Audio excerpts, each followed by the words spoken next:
할렐루야. 우리 청년부를 섬기는 청년부 임원들의 특성에 하나님 영광 받으신 줄로 믿습니다. 우리 다시 한번 우리 청년부 임원들 위해서 격려의 박수 부탁드립니다. 하나님께서 오늘 육부에 주실 말씀은 여호수아 6장 20절에서 25절까지 말씀입니다. 우리 한 절 한 절 우리 교독으로 봉독하겠습니다. 제가 먼저 읽겠습니다. 이에 백성은 외치고 제사장들은 나팔을 불매 백성이 나팔 소리를 듣는 동시에 크게 소리질러 외치니 성벽이 무너져 내린지라. 백성이 각기 앞으로 나아가 성에 들어가서 그 성을 취하고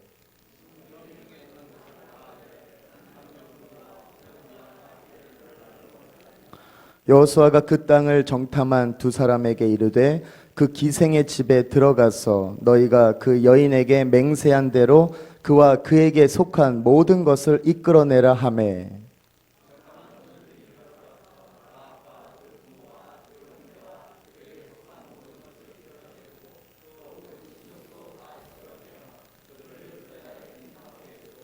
무리가 불로 성읍과 그 가운데 있는 모든 것을 사르고 은금과 동철 기구는 여호와의 집곳간에 두었더라.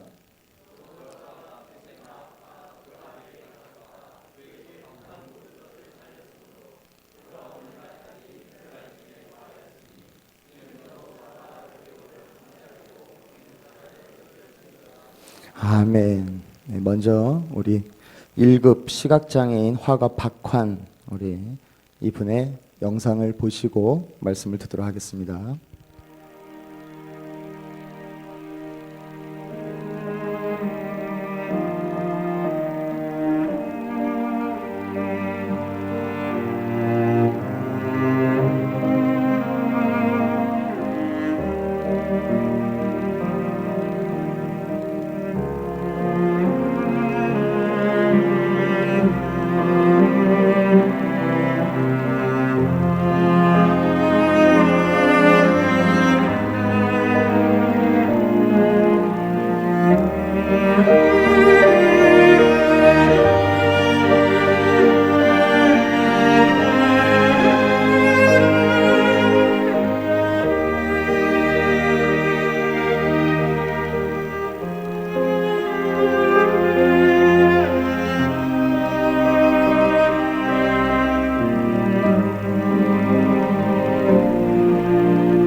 때로 어떤 일도 포기하면 안 됩니다. 예. 네. 포기라는 것은 다 끝이에요. 네. 포기하지 마시고 뭐든지 최선을 다하면은 하늘에 계신 하나님이 보고 계시다가 거기다가 힘을 실어주시고 용기 주시고 희망을 열어주신다는 걸 반드시 믿고 꼭 해보세요. 네. 반드시 열립니다.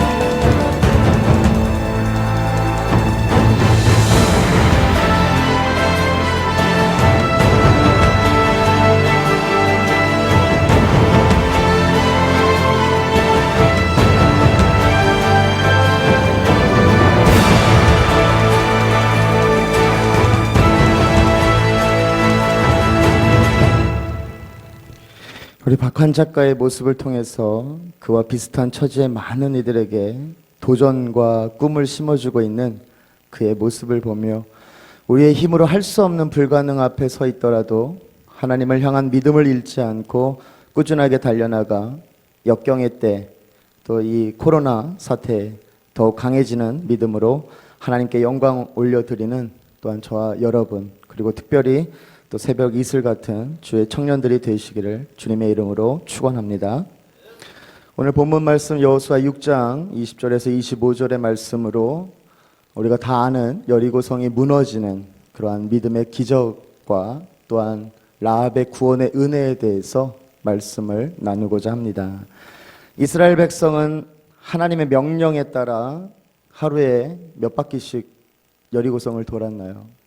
딱 한 바퀴씩 돌았습니다. 그리고 여리고성을 6일 동안 돌았습니다. 그리고 7일째 되는 날에는 7바퀴를 돌고 제사장들의 양각 나팔 소리가 울려 퍼질 때 온 백성이 소리를 질렀습니다. 그러자 여리고성이 무너지는 일이 일어났습니다. 제가 이 말씀을 묵상하면서 깨닫게 되는 것은 여리고성을 돌았다에만 우리가 많은 관심을 가질 수 있는데 오늘 이 말씀을 전하면서는 침묵에 대한 말씀으로 은혜를 나누고자 합니다. 돌면서 떠들지 않고 말하지 않고 침묵을 했었다는 것이죠. 긴 침묵이 끝나고 드디어 마지막 7일째에 또 7바퀴를 돌고 함성을 양각나팔 소리와 함께 우렁차게 외쳤을 때 한번 말을 많이 했던 분들이 한 7일 동안 한 번도 말을 하지 않았다가 그 답답한 거를 기회가 있을 때 한번 이제 떠들어봐라 했을 때 아마 말을 막 했을 때 그 시원함 또 그 뭔가 이렇게 속에 응어려진 것들이 해결되는 것 같은 뭔가 이렇게 시원함과 또 통쾌함, 큰 함성, 그리고 말을 하다가 또 소리를 지르면은 쉽지 않죠. 근데 긴 침묵으로 준비하고 있다가 큰 함성을 울려 퍼졌을 때는 그 소리와 그 힘은 더 대단했을 것 같습니다. 백성들의 함성과 함께 중요한 것은 주님이 강림하면서 역사하셨다는 것입니다. 사람들의 소리만 있었던 것이 아니라 우리가 지금 생활을 하면서 또 삶을 살아가면서 성령의 임재 또 주님의 놀라운 그 은혜를 맛보는 그 주님의 임재하심의 능력이 있었기 때문에 아마 더 놀라운 기적의 역사가 있었을 것이라고 봅니다. 그리하여서 여리고성이 무너진 일이 일어난 것은 믿음 때문이지 믿음을 가진 사람의 능력 때문이 아니라는 것을 우리가 꼭 마음에 새겨야 하겠습니다. 어떻게 보면 이 여리고성이 무너진 일이 인간의 어떤 하라는 대로 잘 시켰기 때문에 이루어진 것처럼 착각할 수도 있지만 중요한 것은 하나님께서 믿음을 보시고 하나님께서 하신 것이지 믿음을 가진 사람의 능력은 아니라는 것입니다.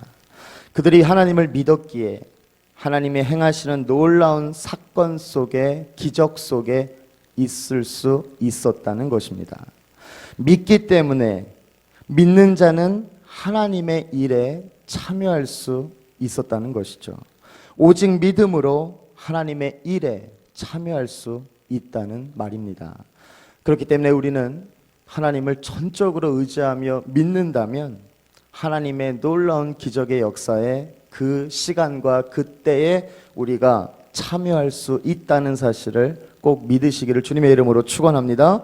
사람이 믿지 않는다고 또 우리가 그렇게 여리고성을 돌지 않는다고 하나님이 하실 일을 하지 않는 것도 아니고 하나님께서는 또 못하는 것도 없습니다. 굳이 그것을 돌지 않아도 하나님이 하시려면 얼마든지 하실 수 있다는 거예요. 하나님은 하지만 자신의 계획 또 섭리대로 세상을 운영해 나가십니다. 믿음으로 살아가고 또 믿음의 눈으로 세상을 보면 하나님이 하시는 놀라운 일들을 우리는 목격하게 될 것입니다.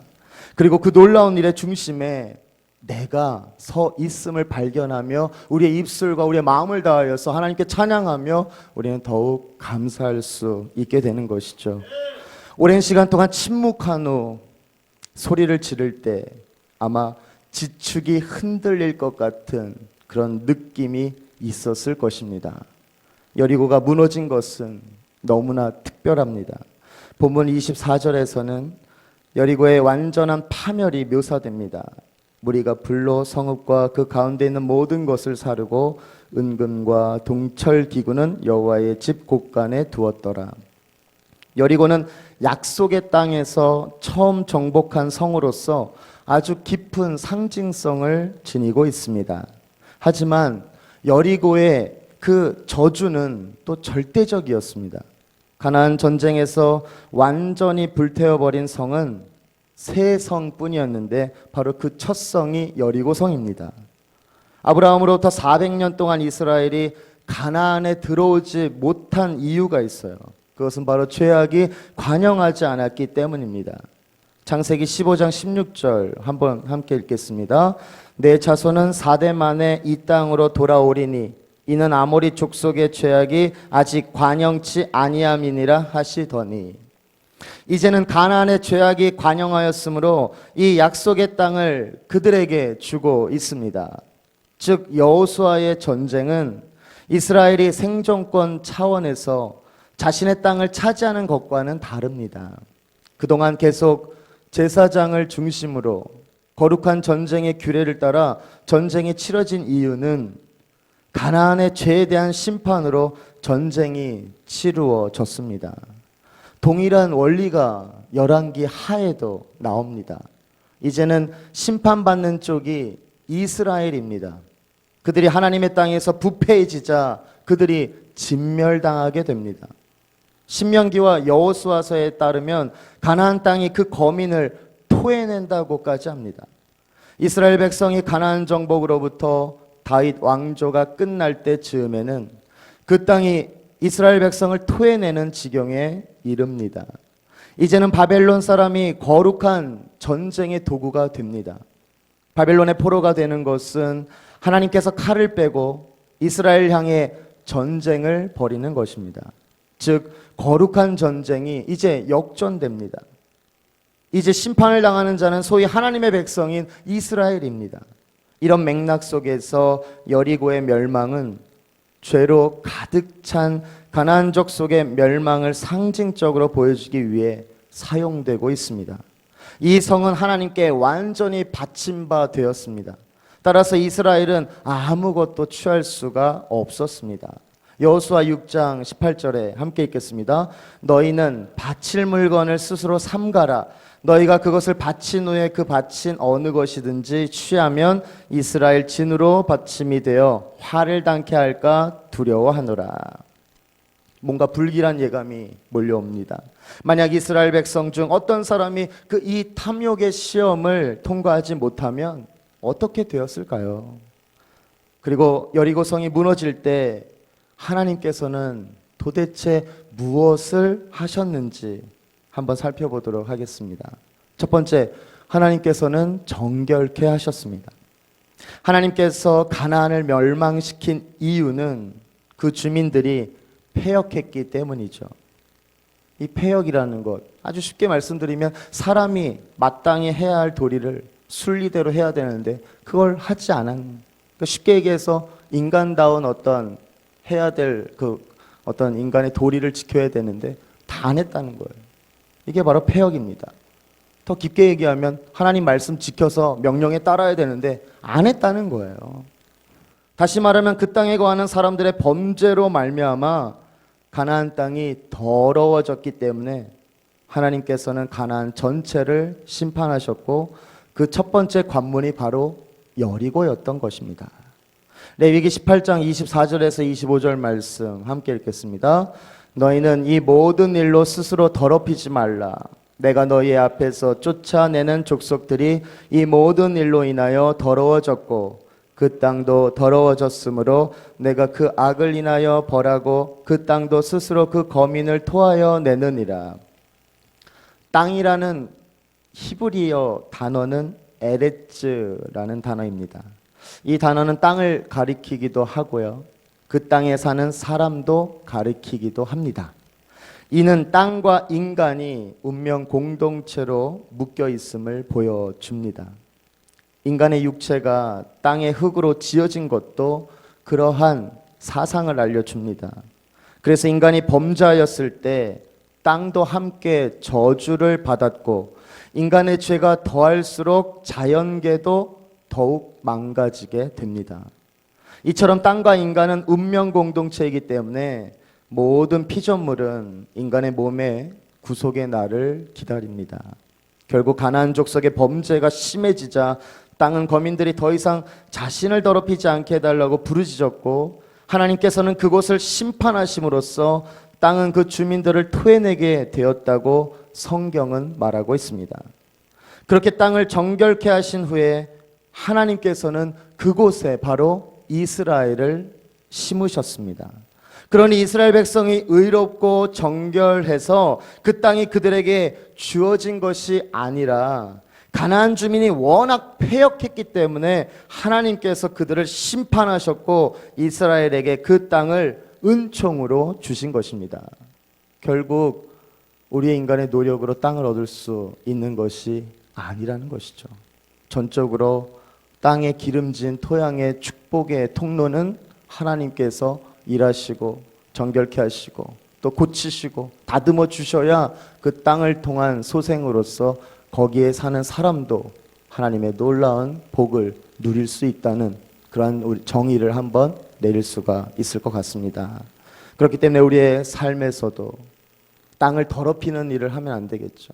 이걸 조금 더 깊게 생각하면 땅에 사는 모든 가축과 육축, 채소와 우리가 재배하는 모든 곡식과도 우리가 나름은 대화를 나누면서 잘 자라주길 바란다. 또 잘 이 땅에서 잘 길러서 또 새끼도 낳고 또 더 마리수도 늘어나길 원한다. 다 축복하면서 땅과 땅에 있는 모든 소생물들과 함께도 우리가 같은 요즘 이런 단어를 써야죠. 연대하면서 가야 돼요.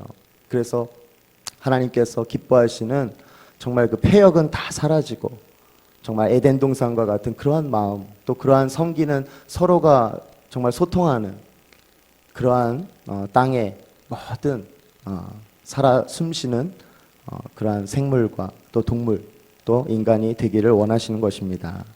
그러한 땅에 있다면 그냥 우리는 모든 자연의 법칙도 하나님께서 운행하시기 때문에 때를 따라 비를 내리실 것이고 햇볕이 필요하면 또 햇볕을 주실 것이라 믿습니다. 햇볕이 없어서 햇볕을 달라 기도를 하지 않아도 우리가 하나님의 말씀에 준행하고 하나님께서 원하시는 그 기쁨의 통로로 항상 말씀을 더욱더 마음판에 새겨 지키고자 한다면 때에 따라서 먹을 것과 또 우리가 어떤 양식이 필요할 때 하나님께서 그때마다 적절하게 주실 것이라는 것이죠. 신명기 9장 5절에 함께 말씀 읽겠습니다. 내가 가서 그 땅을 얻음은 너의 의로움을 인함도 아니며 내 마음이 정직함을 인함도 아니요 이 민족들의 악함을 인하여 내 하나님 여호와께서 그들을 내 앞에서 쫓아내심이라. 여호와께서 이같이 하심은 내 열조 아브라함과 이삭과 야곱에게 하신 맹세를 이루려 하심이니라. 아멘. 그 누구도 정결하지 않고는 하나님 앞에 영적 전쟁을 수행할 수 없다는 말입니다. 우리는 하나님의 말씀으로 마음을 정결해야 하겠습니다. 마음속에 더러운 것들을 계속해서 씻어내어서 영적 전쟁에서 승리하는 저와 여러분이 다 되시기를 주님의 이름으로 축원합니다. 왜 안 될까요? 왜 힘들까요? 왜 원하는 대로 잘 안 풀릴까요?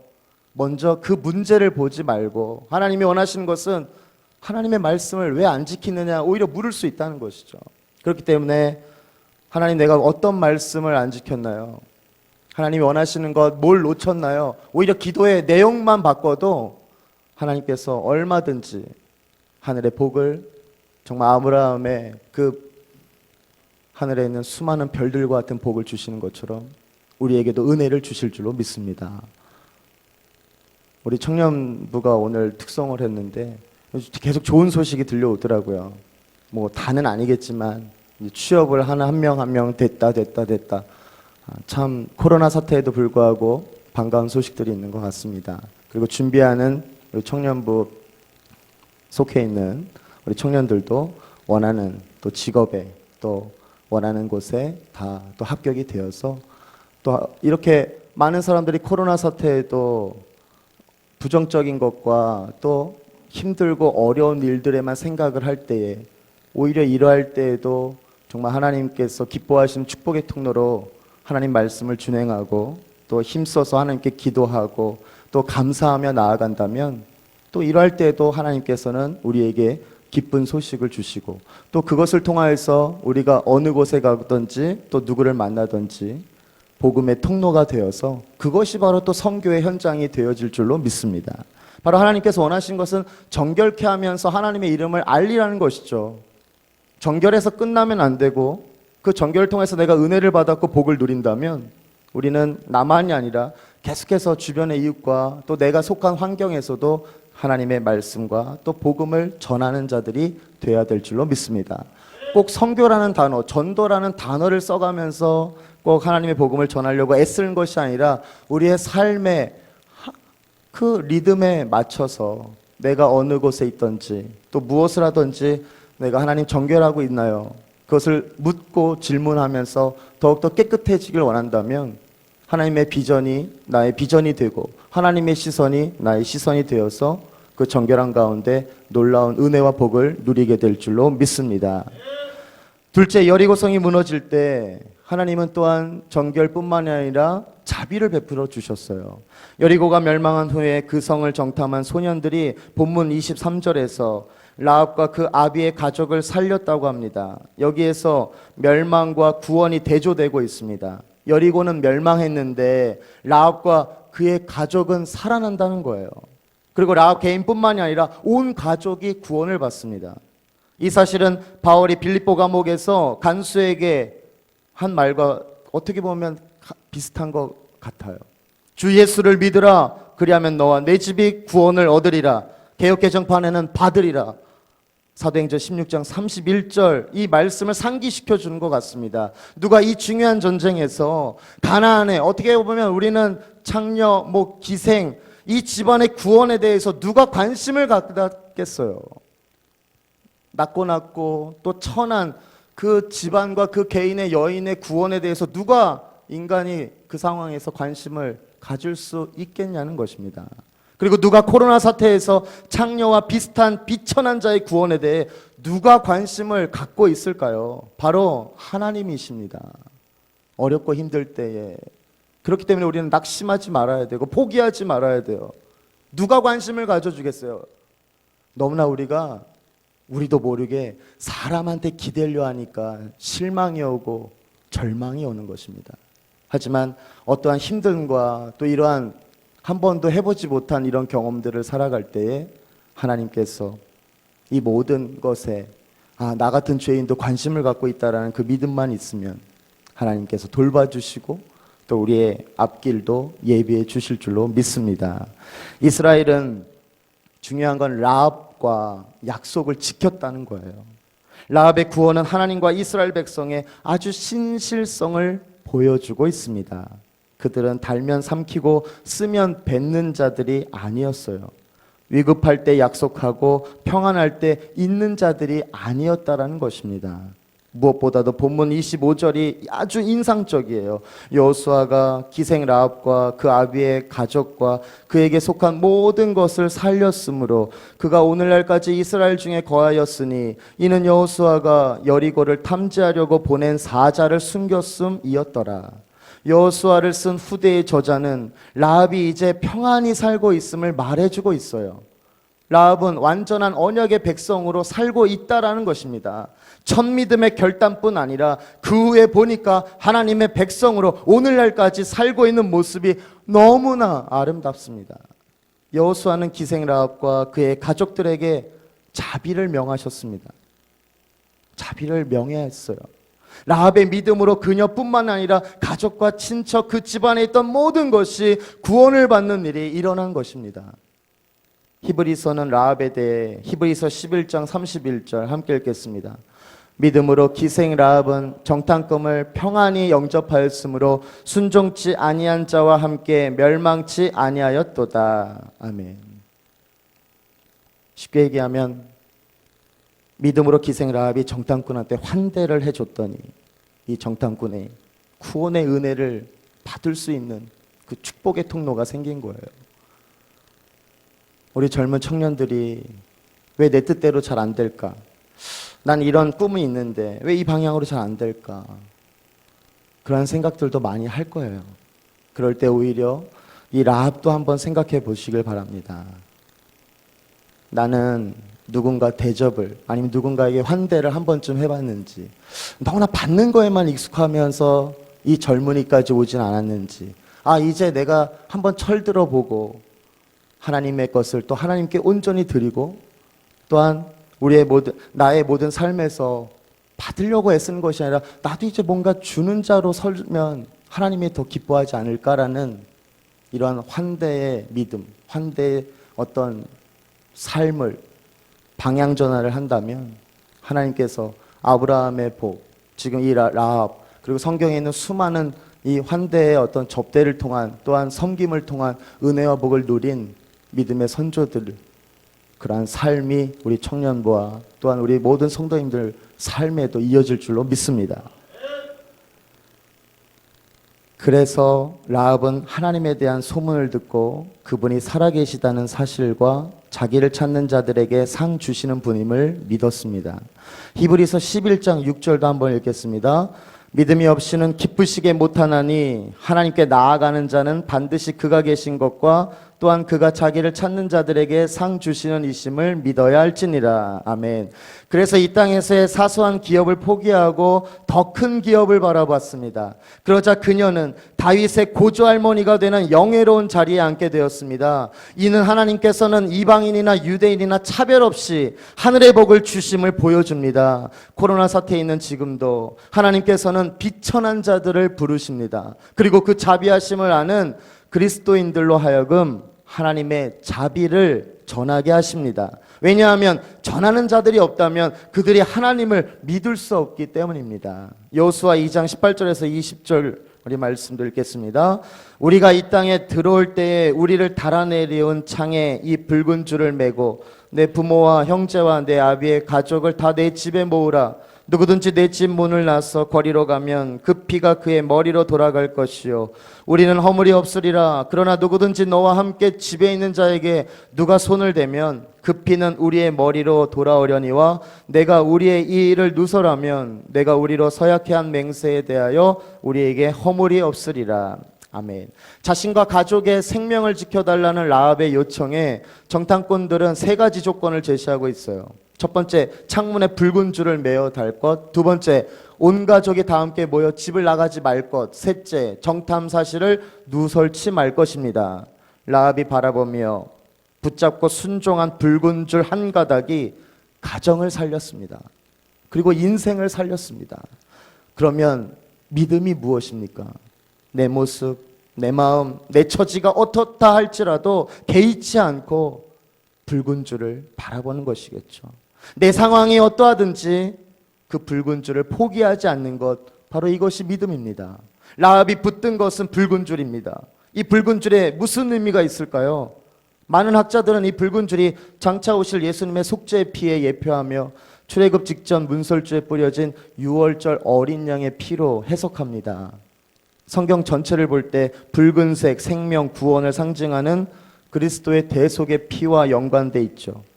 이 붉은 줄 대신 예수님을 바라보고 신뢰하는 자마다 구원을 얻게 될 줄로 믿습니다. 예수님께서 주시는 구원의 그 죄에서 무엇을 우리는 누릴 수 있나요? 바로 죄에서 자유를 얻게 합니다.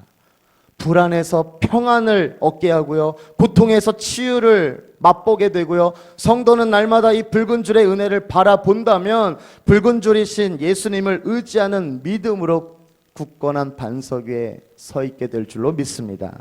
찬송가 138장의 가사처럼 오늘 믿고서 내 눈 밝았네, 참 내 기쁨 영원하도다, 이 고백이 있기를 바랍니다. 설교 후에 결단송으로 부를 것이고요, 좀 빠르게 부르겠습니다. 예수님을 믿을 때 우리가 살고 있는 창에는 붉은 줄과 같은 피 묻은 십자가가 매여 있습니다. 그 붉은 십자가가 우리를 구원하는 것입니다. 재앙을 막고 심판을 막아주는 것이죠. 예수님의 피가 묻은 그 붉은 십자가, 구원의 표시입니다. 십자가의 도가 멸망하는 자들에게는 미련한 것이지만 구원을 받는 우리에게는 놀라운 하나님의 능력이 됩니다. 기생 라합은 믿음으로 정탐꾼을 평안히 영접했기 때문에, 정탐꾼을 환대했기 때문에 순종하지 아니한 자와 함께 멸망당하지 않았습니다. 기생 라합을 위대하게 만든 것은 바로 믿음이었습니다.